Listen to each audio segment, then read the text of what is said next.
So 2 days ago, Israel launched a bombing campaign dubbed Operation Protective Edge against Gaza that's still ongoing. But despite the horrors on the ground, the mainstream media seems to only be telling one side of the story. Take a look at this. From the Wall Street Journal, Israeli air defense intercepts more rockets as fighting continues. And the LA Times goes on to declare that Palestinian rockets reach farther into Israel. And lastly, the New York Times makes it seem like there's an equal playing field by stating Israel and Hamas simply exchange fire. Well, I guess I really can't expect more from a media apparatus that essentially works as stenographers for the U.S. government. Let's take a listen to what the issue is being framed by the White House. We strongly condemn the continuing rocket fire into Israel and the deliberate targeting of civilians by terrorist organizations in Gaza. No country can accept rocket fire aimed at civilians, and we support Israel's right to defend itself against these vicious attacks. At the same time, we appreciate the call that Prime Minister Netanyahu himself has made publicly to act responsibly. Wait, what? Acting responsibly? I must be in the twilight zone, because to me, the collective punishment of an entire population is the opposite of responsible. So, what's the reality on the ground?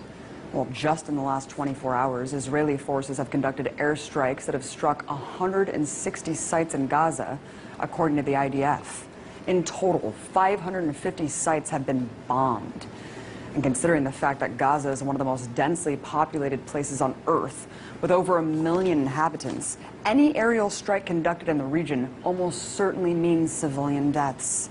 In fact, at the time of this broadcast, the strikes have killed at least 53 Palestinians, including 8 children and an 80-year-old woman.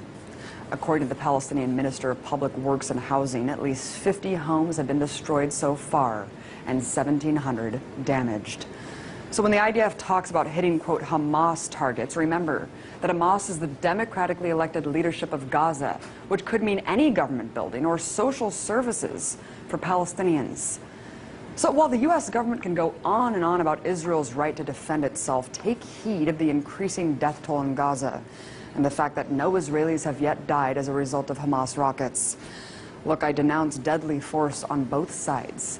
But it's important to not frame this as a cycle of violence that's equal.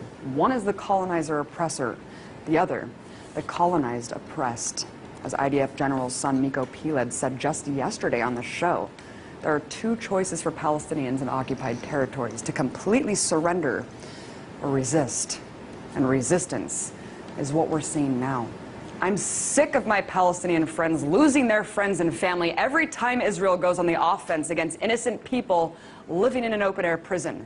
So if demolishing homes, conducting mass arrests, and bombing civilians is, quote, responsible, I shudder to think how many people have to die in order to define irresponsible.